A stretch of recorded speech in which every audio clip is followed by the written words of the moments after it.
Hello नमस्कार दोस्तों, मैं राकेश कुमार एक बार फिर से आप सभी का स्वागत करता हूं आपके अपने चैनल द अल्केमिस्ट में। पिछले वीक तक जो है सो हमने एसिड्स बेसिस एंड सॉल्ट्स के बारे में क्लास 10th की केमिस्ट्री में पढ़ा था।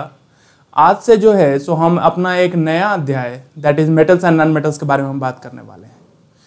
तो जो लोग भी यहाँ अभी नए हैं वो हमारे साथ जुड़े रहें कि इसी तरीके से आपके सामने 9th, 10th, 11th and 12th की केमिस्ट्री वीडियोस मैं आपके सामने लाता रहूं। सो कृपया वो सब्सक्राइब बटन को दबाना मत भूलिएगा। तो चलिए फिर शुरू करते हैं हम अपना अध्याय।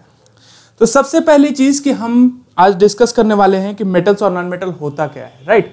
तो एक बेसिक कंपैरिजन कर लिया जाए कि हमारा मेटल्स किसको कहेंगे और नॉन मेटल किसको कहेंगे, राइट। तो चलिए इस कंपैरिजन का सबसे अच्छा सिस्टम है हमारा tabular form.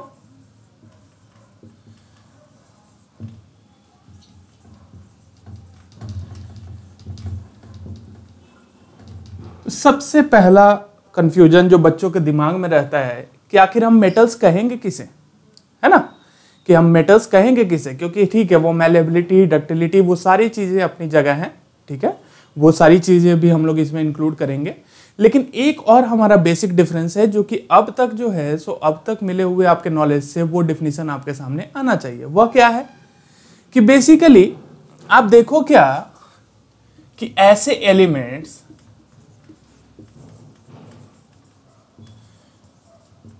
which have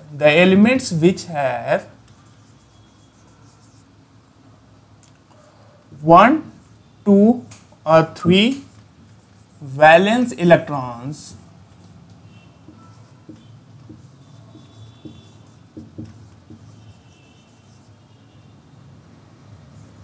can be known as metals।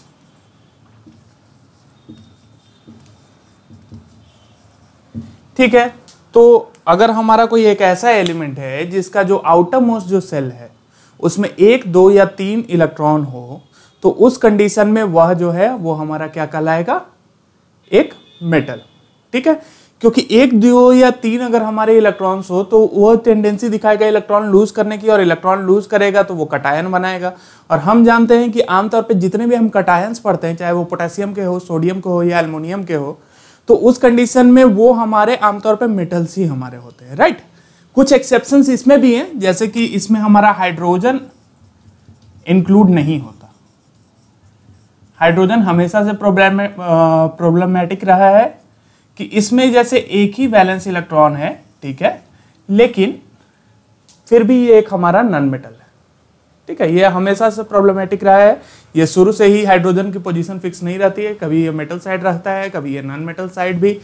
बीच में जब पीरियोडिक टेबल का जब हमारा डेवलपमेंट हो रहा था तो उस टाइम रखा गया था, राइट। लेकिन यह अभी हमारा ग्रुप 1 के ठीक ऊपर है पीरियोडिक टेबल में। ग्रुप 1 के बाकी एलिमेंट्स मेटल्स हैं, बट सिर्फ हाइड्रोजन को हम मेटल कंसिडर नहीं करते। चलिए इसके कुछ एग्जाम्पल देख ले। अगर हम बात करें सोडियम का, तो सोडियम के हमारे आउटर मोस्ट ऑर्बिट में हम जानते हैं कितना होता है। इसका इलेक्ट्रॉनिक कॉन्फ़िगरेशन लिखेंगे तो 281। वहीं अगर हम कैल्शियम का अगर इलेक्ट्रॉनिक कॉन्फ़िगरेशन लिखें तो ये 2882। एल्युमिनियम का लिखें तो ये हमारे पास आ जाता है 283। तो आप देख रहे हो कि ये तीनों जो है सोडियम, कैल्शियम और एल्युमिनियम, इन तीनों के आउटर मोस्ट में हम देख सकते हैं कि आइदर 1, 2 या फिर 3 वैलेंस इलेक्ट्रॉन है। तो therefore these are considered as metals. Clear है? चलिए आगे बढ़े। नॉन मेटल्स में क्या हो जाएगा, इसका ठीक opposite, the elements which have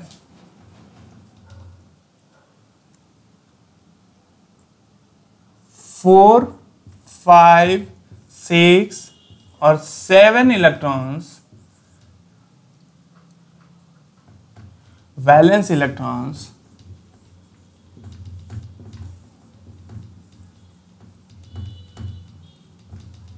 then those will be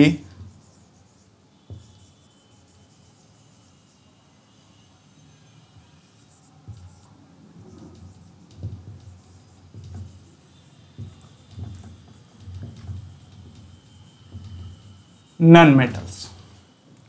ठीक है, तो जिसके आउटर मोस्ट में हमारे पास 1, 2 या 3 इलेक्ट्रॉन हो वो हमारा क्या कहलाएगा, वो मेटल कहला जाता है। वहीं जिसके आउटर मोस्ट में हमारे पास 5, 6 या 7 वैलेंस इलेक्ट्रॉन हो तो फिर वो हमारा क्या कहला जाएगा, नॉन मेटल कहला जाएगा। क्लियर है, इसमें कोई दिक्कत नहीं। चलिए आगे बढ़े फिर। जैसे इसके भी कुछ एग्जांपल देख लेते हैं। हम बात करते हैं कार्बन का। तो कार्बन का इलेक्ट्रॉनिक कॉन्फ़िगरेशन है 2,4। कार्बन हमारा क्या है, एक नॉन मेटल। उसी तरीके से बात करें अगर हम नाइट्रोजन का, तो इसका इलेक्ट्रॉनिक कॉन्फ़िगरेशन है 2,5, अगेन और नॉन मेटल। ऑक्सीजन की बात करें 2,6, ये भी हमारा क्या है, नॉन मेटल।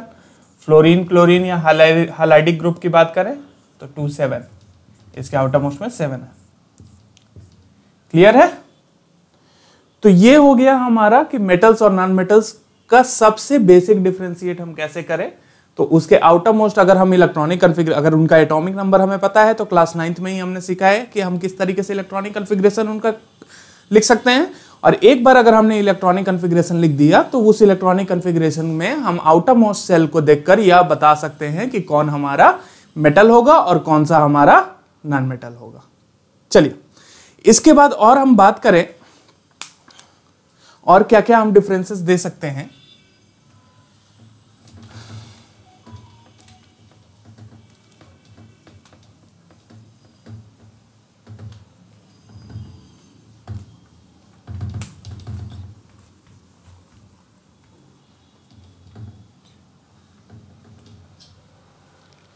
सेकंड अगर हम बात करें हार्डनेस की, हार्डनेस तो क्या होता है, metals are generally very hard, right. Metals are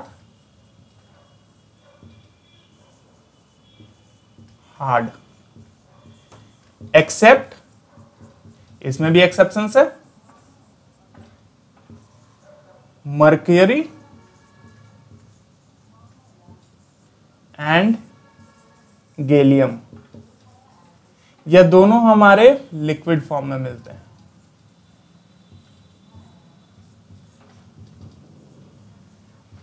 उसके अलावा कुछ अल्कली मेटल्स हैं जैसे सोडियम हो गया अपने पास या पोटेशियम हो गया, ये हमारे काफी सॉफ्ट होते हैं जो कि हमारा नाइफ से भी कट जाए। बटर जैसा होता है, बिल्कुल बटर केक जैसा होता है, जिसको इजिली अगर आप नाइफ से भी कट करो तो वो कट जाएगा, सोडियम और पोटेशियम, ठीक है। तो और उसके अलावा मरकरी और गैलियम आपको लिक्विड स्टेट में दिख रहा है। इसके अलावा जितने भी आपके अदर एलिमेंट्स हैं या जितने भी अदर मेटल्स हैं वो सारे के सारे हमारे हार्ड नेचर के होते हैं, वो सारे के सारे हार्ड इन नेचर होते हैं। लगभग 90 मेटल्स होते हैं अप्रोक्सीमेटली, जितने हम 118 एलिमेंट जो देखते हैं उसमें से 90 जो है सो मेटल्स होते हैं, और उसमें बस ये 4 जो है सो हमारा सॉफ्ट होता है, बाकी जितने भी हैं वो उसकी हार्डनेस काफी ज्यादा होती है। और हार्डनेस ज्यादा होगी तो मेल्टिंग और बॉइलिंग पॉइंट अपने आप क्या हो जाएगी, ज्यादा हो जाएगी, राइट। इसके अलावा नॉन मेटल्स की बात करें, दीज आर जनरली सॉफ्ट और गैसियस।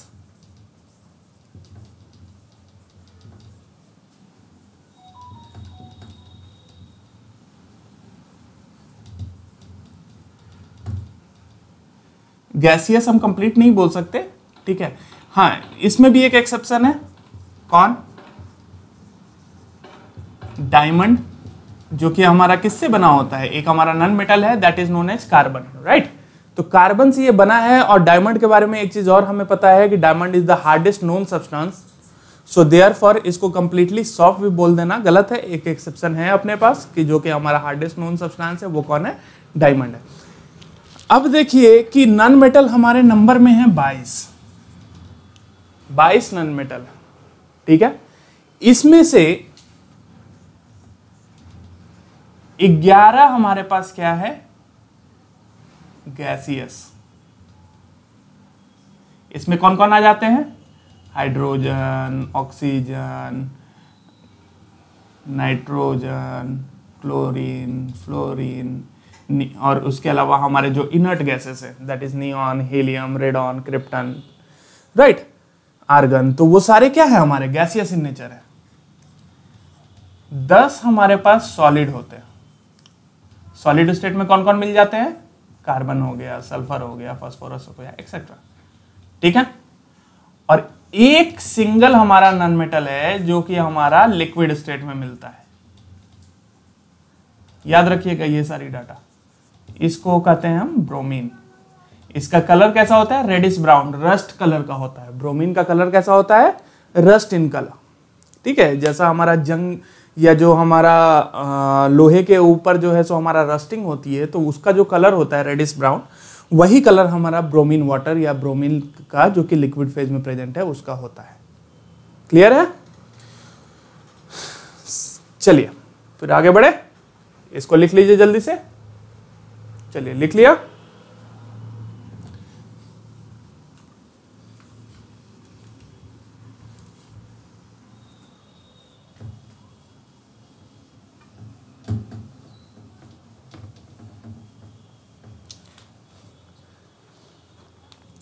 नेक्स्ट हम बात कर रहे हैं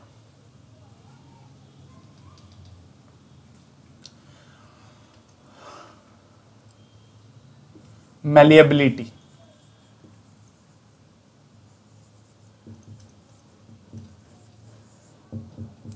metals are malleable.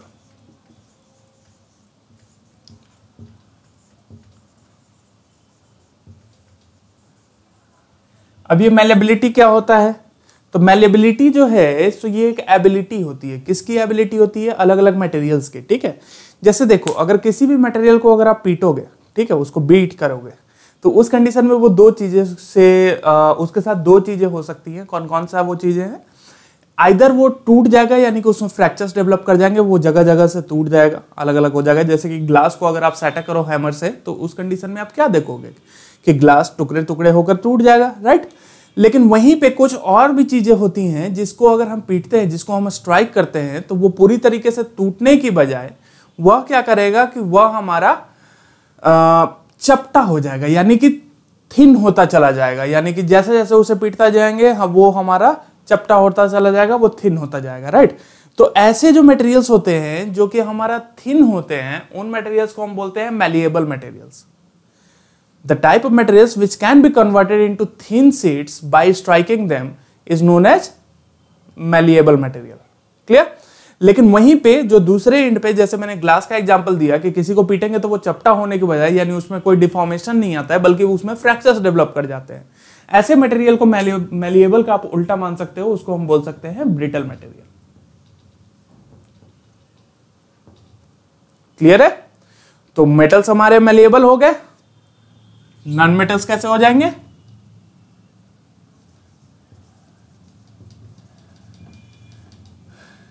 Non metals are brittle in nature.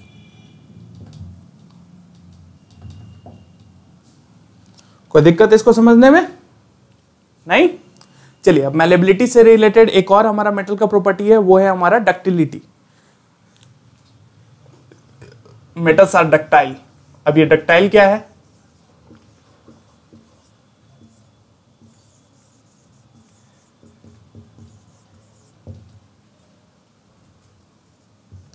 non metals are non ductile।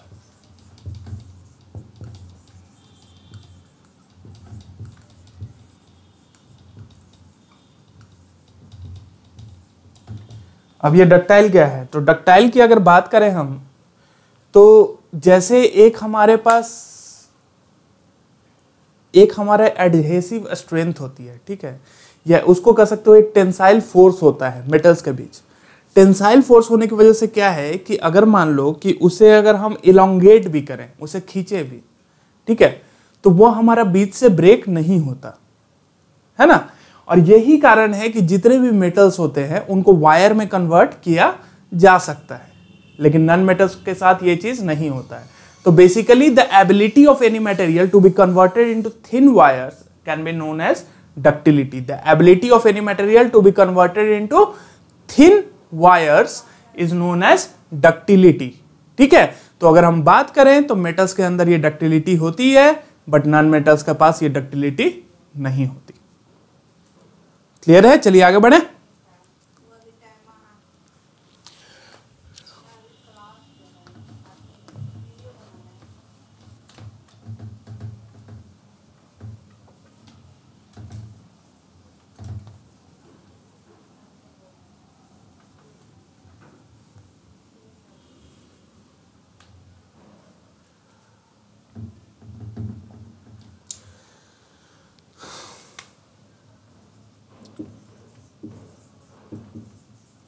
metals are lustrous.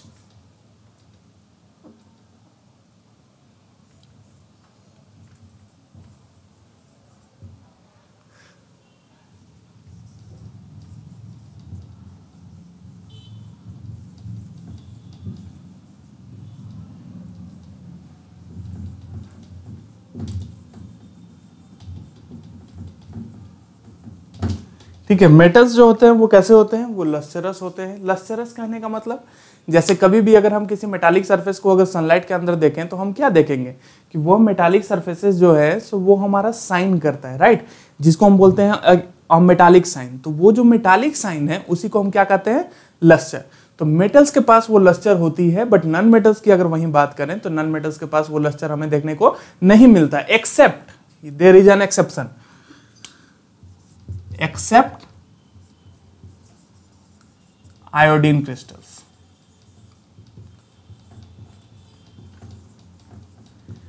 Iodine भी हमारा एक नॉन मेटल है जो कि हमारा वॉयलेट कलर का होता है, ठीक है। और यह जो है सो वो अगर हमारा सॉलिड फॉर्म में प्रेजेंट रहे, क्रिस्टल फॉर्म में प्रेजेंट रहे, तो इसके ऊपर भी एक हमारा साइन दिखता है, right. But generally all the metals are lustrous, non metals के पास उस तरीके का लस्टर नहीं होता है।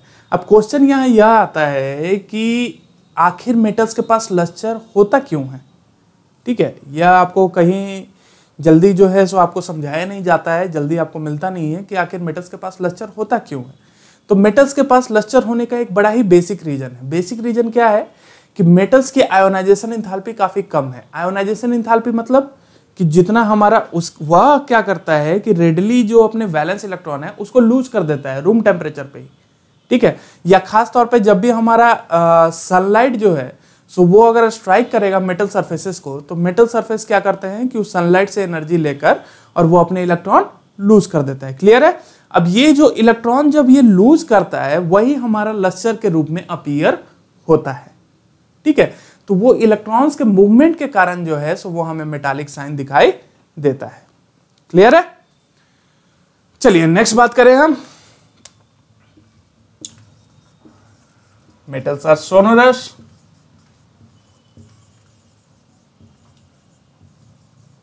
अब ये सोनोरस क्या है, the metallic ringing sound is known as sonorous. जैसे बेल का जो साउंड आप सुनते हो जब भी उसे स्ट्राइक किया जाए, तो वो एक कैरेक्टरिस्टिक साउंड है जो कि आप नॉन मेटालिक सरफेसेस को स्ट्राइक करके वो साउंड आप नहीं निकाल सकते, राइट।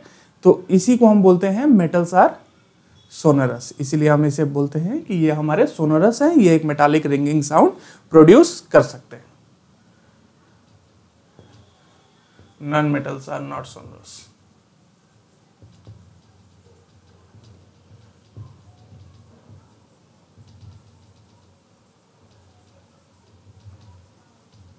चलिए इसे लिख लीजिए जल्दी से, आगे बढ़े।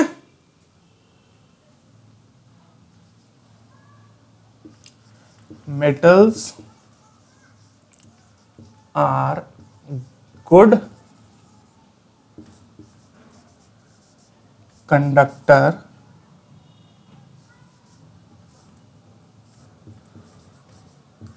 Of heat and electricity. ठीक है, मेटल्स जो होते हैं वो गुड कंडक्टर होते हैं, किसके, हीट और इलेक्ट्रिसिटी के। क्यों होते हैं इसके पीछे का भी रीजन है। जैसे अभी मैंने बोला कि मेटल्स जो है सो रूम टेम्परेचर पे भी अपने इलेक्ट्रॉन्स लूज कर देते हैं। यानी कि एक मेटालिक सरफेस के ऊपर या एक मेटालिक कंडक्टर के अंदर जो है सो हमारे नंबर्स ऑफ फ्री इलेक्ट्रॉन्स होते हैं जिनको बस वेट होता है एक इलेक्ट्रिक पोटेंशियल का, कि जैसे ही उनको एक नेगेटिव एंड पॉजिटिव चार्ज उनके एंड्स पे उन्हें मिला, वह क्या करेंगे कि हमारा नेगेटिव से पॉजिटिव की तरफ रन करना शुरू कर देंगे। यही कारण है कि मेटल्स जो होते हैं वो क्या होते हैं, good conductor of heat and electricity. Clear है, कोई दिक्कत नहीं होनी चाहिए। इसके बाद अगर हम बात करें नॉन मेटल्स का, तो non metals are bad conductor और insulators. Non-metals are bad conductor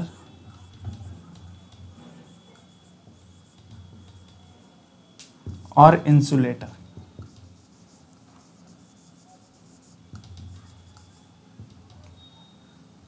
accept, यहां पे भी एक एक्सेप्शन आ गया, एक्सेप्ट ग्रेफाइट। कार्बन का ही एक हमारा एलोट्रॉप है, कार्बन का ही एक हमारा सॉलिड फॉर्म है ग्रेफाइट, ठीक है। इसको छोड़कर बाकी जितने भी हमारे नॉन मेटल्स होते हैं वो बैड कंडक्टर्स या इंसुलेटर्स होते हैं। लेकिन ग्रेफाइट के साथ ऐसा क्या है कि वो हमारा गुड कंडक्टर हो जाता है, क्योंकि मेटल्स की तो बात की तो वहाँ एक फ्री इलेक्ट्रॉन्स होते हैं, राइट। तो बेसिकली हमारा कार्बन जब आपस में कंबाइन करके ग्रेफाइट जब बनाता है तो उस कंडीशन में आप देखिए क्या कि एक इलेक्ट्रॉन उसके ऊपर, कार्बन के ऊपर फ्री प्रेजेंट रहता है, राइट। वही एक इलेक्ट्रॉन जो है सो हमारा यूज होता है in conduction of electricity. Clear है? चलिए, ये तो बातें हो गई कि हमारा मेटल्स और नॉन मेटल्स के बीच हमारे क्या डिफरेंसेस हैं, यहां तक कोई दिक्कत नहीं आनी चाहिए, ठीक है। उसके बाद अगर हम बात करें कुछ और हमारे जनरल डिफरेंसेस की, अगर आप डिफरेंशिएट करना चाहें तो चलिए कुछ और डिफरेंसेस देख लें। वैसे वो कुछ हद तक केमिकल प्रॉपर्टीज में आ जाएगा, लेकिन फिर भी एक दो पॉइंट्स और लिख लीजिए, ज्यादा बेटर है।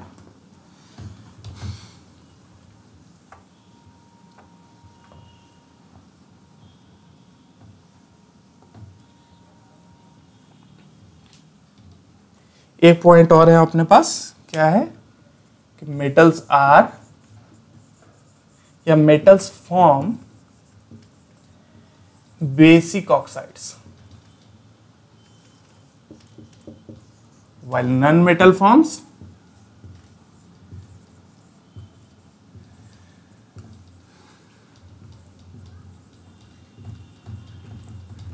acidic oxides।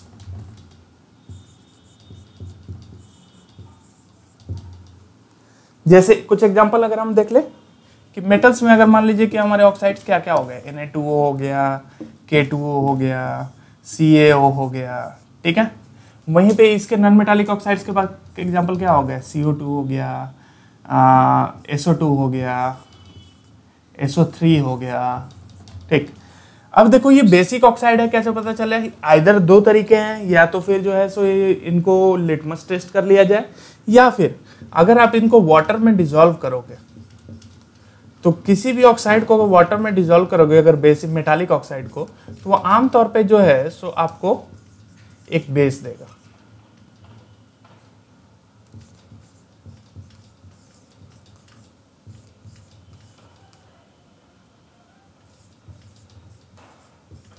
ठीक है, यानी मेटालिक ऑक्साइड को अगर हम वाटर में डिसॉल्व करें तो हम क्या देखेंगे कि वो हमारा एक बेस प्रोड्यूस करेगा। ऑन द अदर हैंड अगर हम नॉन मेटालिक ऑक्साइड को अगर वाटर में अगर हम डिसॉल्व करें तो हम क्या देखेंगे कि यह हमारा एक एसिड देगा।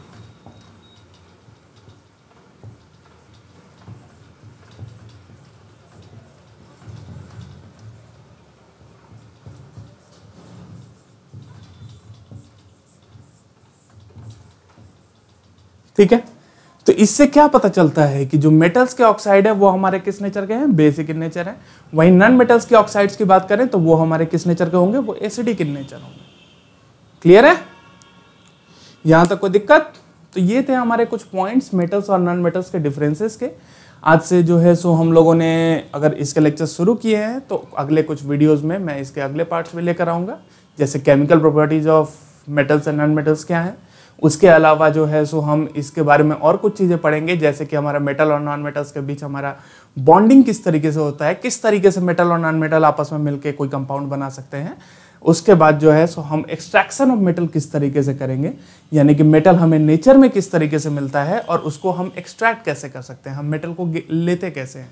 ठीक है, तो ये चीज़ जो है सो एक हमारा स्पेशल ब्रांच ऑफ केमिस्ट्री भी इसको कहा जाता है, extraction of metal from nature, that is known as metallurgy, right. तो मेटलर्जी के बारे में भी बात करेंगे। वैसे क्लास 10th के CBSE सिलेबस से मेटलर्जी को इस साल जो है सो हटा दिया गया है, लेकिन फिर भी हम उसके बारे में जरूर पढ़ेंगे, क्योंकि ये एक इंपॉर्टेंट टॉपिक है जो कि आपकी आने वाले आपके फ्यूचर में आपके काफ़ी काम आ सकती है।